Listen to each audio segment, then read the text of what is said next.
Hey everyone, it's a new month and a new podcast. And yeah, April is looking stacked when it comes to metal releases, so let's get this one off. I'm Peter K, aka Trendcrusher, and this is the Trendcrusher podcast. This week I speak to Jason Evans from the band Ingested. Their album, The Tide of Death and Fractured Dreams, is out this weekend. The band are quite prolific, so we spoke about their entire writing and recording process. We even talk about their upcoming tours. All that and more in my chat with Jason. Hi, Jason. Welcome to the podcast. Hi, Peter. Thanks for having me on. This is an exception because I normally never chat with a band so much in advance of their album release. But hey, you know what? Why not, right? I think that's one of the excitements, at least on being on this end of the screen, is I get early access to music and then get a chance to speak to gentlemen like yourself. So we're talking in advance of actually a couple of months, I must put this out there, of the release of your upcoming album, The Tide of Death and Fractured Dreams. How does it feel, first of all, that you have another album out? I mean, we have to get this out of the way. Coming soon. I'm just excited. I'm excited that we've finally been able to announce the album. I'm excited that people know that the album exists now. We've got singles coming out, music videos coming out. We've just announced a UK and European headline tour for the album. So it's exciting. It's really exciting because the thing is, we've been sitting on this album for like over a year because we write so much. So we recorded this album 4 weeks after the last album was released. Jesus. So we've been sitting on this album since December 2022. Like, so we've had a whole year to prepare for the release of this album. So we've been getting everything ready, music videos, how all the merch packages, the artwork for the album, everything. We've had so much time to just plan everything as meticulously as we can, which is the way we like it, really, to be honest, because we don't ever want to rush anything. It's like people get surprised when we say that, because obviously we work, like we're always on tour, we're always putting albums out, we're always like releasing music and stuff. So people are surprised when we say like, oh, we don't like to rush anything, because people think we are rushing stuff, but we're not. We're working like a year in advance because we want to give ourselves that planning time. Like, right, the album's done. What are we going to do for the presentation of the album? We've got a year to plan all this out until the album gets announced. So yeah, it's just exciting to finally announce it. Okay, so hold up. Now, this may seem like, probably I'm being selfish and asking for advice, but how do you keep a secret for a year? Or how do you just kind of stay sat on it for a year and just kind of let it go? Because I'll put myself as context for it, right? And I'm pretty sure some people may resonate with it. I want to constantly tinker. Like, for me, it's like, okay, wait, there's still time until I actually give myself that deadline, or like someone just physically removes the means for me to tinker or try and do something with it. I'm guessing you guys are not like that bent of mind in a certain way. So explain to me what goes on, or how do you kind of say that, you know what? I mean, I'm pretty sure there is temptation, right, to kind of change things, or is that something where, you'll kind of have a process? What is it? I'm curious. Well, the tinkering stage is already done, really, because in the year up to recording the album, we've been tinkering that whole year. Wow. Okay, now I get it. Because we all like we've all got like not home studios, but we've all got like a PC and recording equipment at our houses. So I record vocals for demo tracks right here, like on this computer that I'm talking to you now with this microphone. And then Sean records his demo tracks on his guitar at his house, and Lynn will record his drums at his house in Spain. So we've spent a whole year tinkering when we've been recording scratch tracks and demos, and that whole year we've spent messing around with the songs to get them exactly how we want them. So by the time we go into the studio, we already know exactly what we're doing. We know exactly how we want it to be because we've already recorded it all. So then we just go into the studio and do it for real. Wow. So it's done. Like we've already spent a whole year tinkering beforehand. Because this is the thing we like. It's like I was saying, like we like to work ahead. Got it. So it's like as soon as as soon as we'd finished writing and recording demo tracks for our previous album, Ashes Lie Still, this is before we even went into the studio to record it. We already started the writing process for The Tide of Death and Fractured Dreams because we were just work. We just it's like a constant circle. So we're just Wow. always working. So it's like, right, okay, this is all done. We're in the studio on this date. Let's just start working on the next album. And then we go in, record that album, and then we've got a whole year to tinker with the next album, and then we go in and record that one. And then the cycle continues. Like it's just So I'm gonna avoid asking the most obvious question and keep that towards the end. But this entire process, and I'm very curious to know, is it one person in the band or all of you, like, because this is proper project management, nothing else, yeah, right? I mean, if you all were in the corporate world, you all would do that. And the fact that you all have so much creative material, like all there, I'm pretty sure it's organized and stuff. Is it yeah. your responsibility or is it divided among the band? How do you all kind of manage all of that? Well, it's kind of all of our responsibility to do Okay, bits. But Sean will write the riffs and the songs and he'll structure it how he wants it to be. Once that's done, he'll then send it to Lynn, our drummer, who'll then write his drums to it and record his drums to it and then send that back to Sean. And then between them two, they'll then tinker with that a little bit until they're happy with how that is. And then either Sean or myself will then write the lyrics and the vocals to it. It depends. Like if Sean's feeling that one and he's got an idea, he'll just say, "I'll take this one. I've got an idea for this one," or he'll send it to me and then I'll do that. And then once the vocals have been written and recorded onto the demo, then that demo will then circulate between the three of us, and depending on what each one of us has done with the parts that we've wrote, parts of the song may then change got it. What I call the depending tinkering on bit. what. Yeah, tinkering. So that's kind of how it is. But Sean's a writing machine. Sean is just always writing. Whenever he's got spare time, that's what he's doing. He's just Wow. writing. Because the thing is, we love this shit. Do you know what I mean? Like this is what we love to do. The reason why we're in a band is because we want to make music for us. Yeah.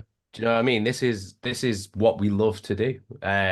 So that's why we write so much. That's why we work so hard, is because we just love it. Yeah. And I think that's pretty evident. But one of the lines, and I've said this in a past episode, but I'm going to repeat myself. As someone who gets like 5 to 10 emails a day on various metal bands releasing, putting out, going on tour and stuff like that, at this point, it's become kind of a very obvious thing when every band kind of says, "This is our best material, this is our heaviest material." You Yeah. have the tropes. But what stood out for me in the press release that came with The Tide of Death and Fractured Dreams is, and I quote, "We took a more upbeat approach to the songs this time around." Mm. Could you kind of talk more about that? Yeah, because well, if you go back to our last album, our Metal Blade Records debut album, Ashes Lie Still, that album was written during a very dark period for us as a band and us in our personal lives as well. Um, like we were dealing with addictions, whether it's drugs or alcohol. We were dealing with loss as well. Sean was dealing with the death of his father. Like we were all in a really shit place, really, if I'm being brutally honest. dealing with things like depression and stuff like that. So that album came out of a very dark place, a very dark time, which is why that album is the way that it is. There's a very somber atmosphere to it. I mean, it's a death metal album. It's heavy, like it's brutal, but there is a sadness to it. Do you know what I mean? Now, like I'm very happy to say that all three of us have come out of that period like bigger, better, and stronger than we've ever been. We're a lot happier as well. Like all of that shit, all of our personal demons have been dealt with more or less. So this album now is about coming out of the other end of it and becoming something better. So that also kind of resonates with me and And makes me, basically come out with this album is for. So yeah, it's a lot more upbeat. which is something that you don't normally associate with death metal, right? So that's why I had to kind of ask the kind of obvious question. But since we talked about the sound of the album, I think it's a great time to kind of talk about the track that you want to play for our listeners today. And maybe you could tell us a bit about it. Yeah, okay. So this is our new single from The Tide of Death and Fractured Dreams, which is out April 4th through Metal Blade Records. This track is called Pantheon. This track is one about my personal struggles with what would you call it? Imposter syndrome, let's say. So it's like the way I could describe it is you grow up listening to all these bands and idolizing these bands and the people in the bands and revering them like gods, like a pantheon of gods. And then nearly 20 years later, you're sharing the stage with these guys, with these bands, and you're friends with these bands, and you're hanging around backstage with them and rubbing shoulders with your idols. And then that makes me think sometimes like, what am I doing here? Like, do I belong here? Am I good enough? Like, do I deserve to be here? And that's what this song is about. And I'm sure there's plenty of people who deal with stuff like imposter syndrome or worrying that they're not good enough. But this song shows you that you are good enough and you do deserve to be there. So play it loud, blast it, turn the volume all the way up to max. And this is our new single, Pantheon. You're the man. Here you go.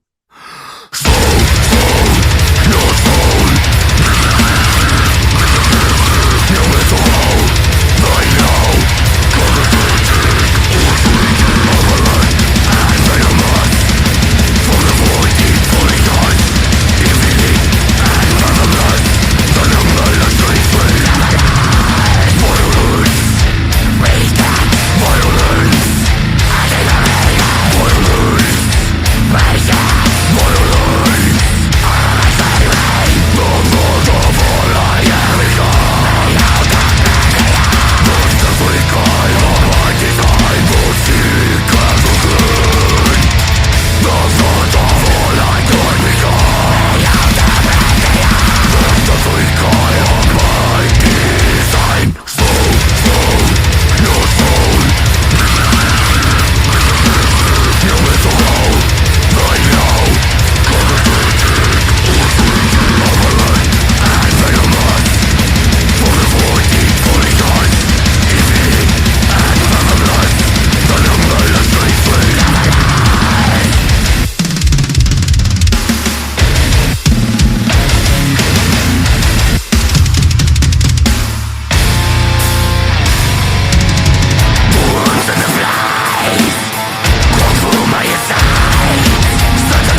Okay, that was Pantheon. And, I must say, one of the things which I forgot to add in the intro is it's particularly good to speak to you because one of the things about Ingested is you guys are my staple during the workouts I do at the gym, especially when it's like, weight day. You just zone in, put on your headphones, and just go max out, right? So, yeah, I always look forward to an Ingested album because, hey, there's more music to listen to now, right? At the Hell yeah. gym. Well, heavy riffs for heavy weights, in it, heavy gains. So. So, in case anyone is listening and wants to put it on a t-shirt, just you know who to credit. But okay, I mean, I'm glad you kind of talked about what you did before we played the song. So I'm definitely going to come back and hold that thought. But since you mentioned that, on this album, you've got two guest vocals spots done. One with Josh Middleton, shout out to him from Silosis. I had a chance to speak to him last year. Yeah, And someone who kind of would probably fit in the category that you talked about, right? Mark yeah, Hunter from Chimera. absolutely. Fucking lovely band. I mean, like watching them live years ago was a pleasure. Uh, how did that kind of come about, getting them onto the album? Well, Josh, we've known for a long time. Obviously, both we've all grown up in the same UK scene, so we've known Josh for a long, long time. We always wanted to get him on a track, but the way that we do guest vocals is, um, we're not the type of band that just gets someone on just for the sake of it. Like it always has to work. It has to be right. So it's we always have an idea of people that we want to get on songs, but then it's just waiting until the right song comes along because we're not like one of my biggest grievances at the moment is bands that get a guest vocalist and have them on for like 15, 20 seconds at the end of a song. I hate that. I think it's a waste. I think it's an absolute waste. And I think it's blatantly obvious that it's clout chasing in it. Do you know what I mean? It's like, oh, you don't give a shit about what the music is. You don't give a shit about how the song sounds or anything like that. You just want their name on your song because it's gonna get you more fucking Spotify plays or whatever. Do you know what I mean? And yeah, I'm Yeah. like, do you know what I mean? Yeah, I'm yeah. talking honestly here. Like that's what it is. So I can't be arsed with that shit. Like, so that's why if you look at our guest vocal appearances, they're on the whole song. They're a part of the song Yeah. because what's the point otherwise? Otherwise, it's just a waste of time. Like, so yeah, we have to wait until everything has to be perfect. Like the song has to be right, it has to be the right song choice. It has to their vocals, we always want them to be them. Do you know what I mean? Yeah. So their vocals have to work with the song and the song has to work with them. So we've just been waiting until the right song came along, and then the right song came along, Expect to Fail. And we were like, this would be perfect for Josh. Let's give him a shout, see if he's got any spare time, see if he's up for it. So we messaged him and he was like, hell yeah. So we sent him the song and then literally, I think it was the same night, like he sent it back and we were like, holy shit, that sounds amazing. So yeah, that's how Josh came about. So that song sounds absolutely fantastic. It's one of my favorite ones. And then In Nothingness, which features Mark Hunter from Chimera. Now, Chimera are a really important band to me and Sean. Like when we were growing up, that was like The Impossibility of Reason is in mine and Sean's Yeah, top five metal albums of all time. Like it's one of the greatest for metal sure. albums ever written. It's fucking perfect. Um, so again, that's a proper bucket list vocalist to get for us. True. And how that came about was a bit weird because we never had any connection with Chimera or anything. Like we didn't know any of them or anything. And then Shaw, I think it was like, yeah, it was on Twitter because I hate social media really. So I don't It's have okay. Twitter, I don't have TikTok, I don't even have a Facebook anymore. I think there's an old Facebook account, but I don't like use it or anything. And I think the only thing I have is Instagram, just so I can stay in contact with like friends. Do you know what I mean? Like I'll Yeah. post every now and again, but not really anymore. It does my head in. I'd rather stay away from it. So Sean was on our Twitter, and I think we he must have posted like a single or something anyway.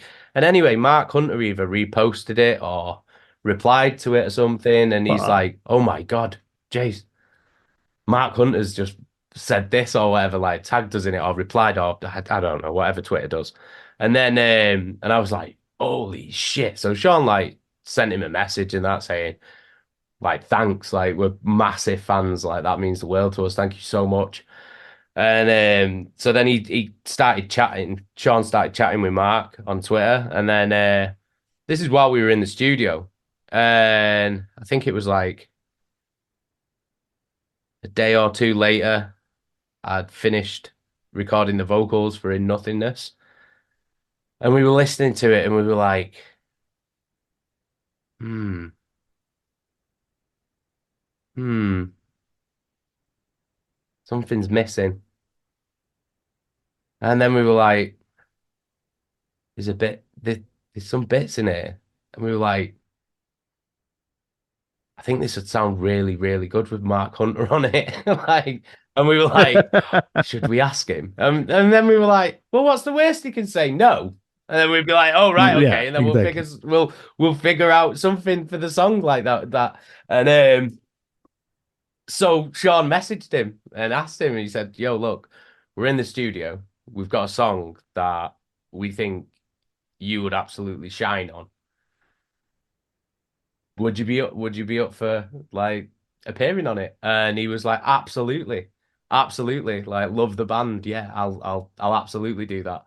So we sent him the song, and then a few days later he sent it us back, and we were just like, holy shit, he's nailed it! Like, because he's done like it's like the proper Mark Hunter like Chimera stuff. He's got like the singing bits in it, and then he's got like the aggressive vocals and stuff, and it was just perfect. And we were just like, oh my God, that is it. That is it. Like he's nailed it. So yeah, that's how that came about. That one was a bit weird one. Josh one, we've known Josh for ages and always wanted him on the song. But the Mark Hunter one, we've always been massive fans, but had no like connection to him or anything, didn't know him. And that just came about randomly while we were in the studio. So yeah, it was amazing to Yeah, have him on it. Like yeah. All I'll say is Twitter's not that bad. yeah. There are some good things that happen on Yeah. Twitter, but I have to get in a few questions. And considering what you said at the start, right, that the fact that you'll record so much and you're on the road so much, does that leave time for you to listen to any current music or contemporary music that's being released? Uh, I mean, I was reading up on and I actually heard the interview you all had done in the past where you were talking about like deathcore, and it's 2024 and we're talking a few days away from the new Job for a Cowboy album, and they're label mates Yeah. with you guys. Have you had a chance to hear I've that not heard the album? album yet. I've heard all the singles that are out. I've not heard the album yet. But I'm excited to hear it because for me, I think Ruination is one of the best death metal albums ever written. That is an album that I go back to constantly. Yeah, I listen to it all the Yeah, time. Like it's such a perfect album. So I'm a big Job for a yeah. Cowboy fan. So I can't wait to hear what they've been doing for 10 years. No, what's cool is just to see, for a lot of people, Job for a Cowboy were an important band, and then now just to see new people discover them and the entire sound. I mean, it sounds fucking amazing. I really love the production on that album.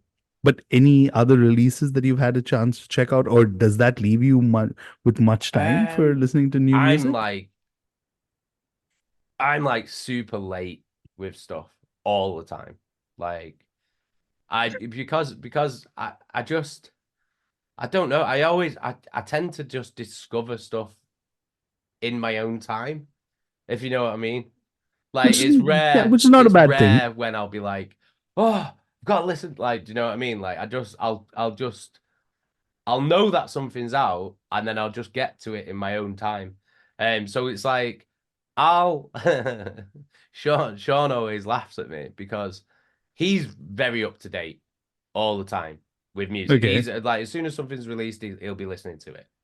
Whereas he'll listen to something, like an album will come out and he'll listen to it and he'll be like, yo, listen to this new album, it's sick. And I'll be like, right, yeah. And then I'll like 4 months later, I'll then just come across it and be like, oh my God, this is sick. And then I'll be listening to it constantly. And he's just like, I told you to listen to that like 4 months ago. And I'm just like, well, I like to take my time. I just get to it in my own time. Like, do you know what I mean? It's like the tortoise in the hare. Like, so but I'll get there eventually. So like for me, it's like, yeah, I have these weird things as well where I'll become like super obsessive with an album.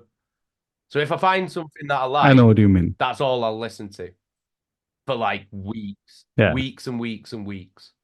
Like it's all I'll listen to. That one album. Like my wife will be losing her mind, like because she's like, "Why are you listening to that again?" And I'm like, "Cause it's sick." Like, so yeah, so like up to date music. I'm not the guy. I'm not the guy to ask. The last album that I really loved, that was as recent as I can think, was the latest Suffocation album. My Oh yeah. God, that is So fucking good. unbelievable. That album is unfucking believable. It's fucking well good. Yeah. And the new Cannibal Corpse album's good as well. But that Suffocation album Yeah. is a wrecking ball. Like it's well good. Yeah. Yeah. Okay. I have to squeeze in a couple of questions before we Okay. sign off.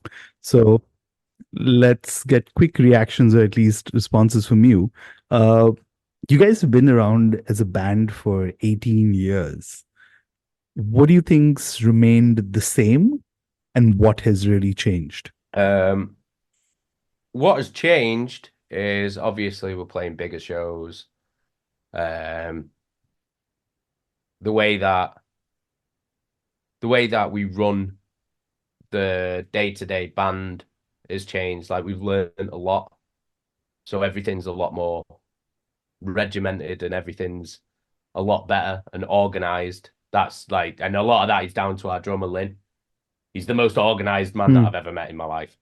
It's insane. Like if he is like the brain of this band. Like musically, Hmm. Sean's the brain of this band. But like all the organization and everything like that is all Lynn. Like if it weren't for Lynn, we'd be running around like headless chickens. Like he is an insanely organized man. So that would be I would say that that's the biggest change. Um, what stayed the same is the goal. The goal has always stayed the same. Hmm. Like we've only ever had one goal. We don't give a shit about money. I don't care about being rich. I don't care about being famous. I don't care about my band being the biggest band or anything like that. Like, we're all from working class backgrounds. We grew up with nothing. I grew up with fuck all. Like, I'm from a council estate in Manchester. So, like, for us, it's like, I don't give a shit about money because I've never had money. So it's all I've ever been taught is that if you want something, go out, work hard and earn it, which is what we've done. But our goal since the beginning is legacy. That's our goal, and that's remained the same, and that will always remain the same, is legacy. When this is all said and done, all I want is for people to look back and go, fucking hell. Tell you what, Ingested were the best death metal band of that era, easily. Their albums were amazing, their live shows were even better, and if you never got to see them live, then you fucking missed out. Because they were the fucking best of that time. They were absolutely the best. And that's it. The problem with that is that I won't know whether I've achieved that until it's over. So yeah, so we still got a good few years in us left yet. So hopefully we'll achieve that. Yeah. And well, and if you look up to bands like Suffocation, then I think you have quite a way to go. But okay, I'm going to sneak this last one in. For all those still listening in, when can they catch you next live? Okay, so we've just announced a headline tour for the UK and Europe. We're taking out Fallujah, Vulvodynia, and Melancholia with us. That runs from through April and May of this year. Tickets are on sale now, so get them while you can, because if you miss out, then you've fucking blown it, haven't you? Because it's going to be fucking amazing. So that's when you can see us. That's all the way through Europe and the UK. We start off in the UK and then it runs through Europe. So that's April and May of this year. Go get your tickets now. And then the album, The Tide of Death and Fractured Dreams, comes out through Metal Blade Records on April the 4th. So get it pre-ordered. We've got so many nice merch packages, t-shirts, CDs, all the vinyl variants with all the crazy colors on. Yeah, so I'm super excited. So just thanks to everyone for all the support that you give us, because that's the stuff that keeps us going. Awesome. Thanks so much, Jason. Really looking forward to hearing more from you guys. And maybe as clockwork, see you in a year or two. Yeah, you probably will. Thank you so much for the interview. I appreciate you. And that was Jason Evans of Ingested. If you enjoyed Pantheon, do check out the rest of the album, The Tide of Death and Fractured Dreams. I'll leave a link to it in the show notes if you want to listen to it or pick up a physical copy. And while you're there, why don't you leave us a rating on whichever podcast platform you're listening to, or if you're on Spotify, why don't you answer the question that I've left in there. As I said in the start, April is a stacked month for metal releases, and I've done quite a few interviews, so dropping another episode in a few days. Stay tuned for that. If you want to know when it drops, follow me on Instagram. I'm Trendcrusher, or whichever social media platform you prefer. That's all from me for this episode. I'll see you all very soon. Cheers.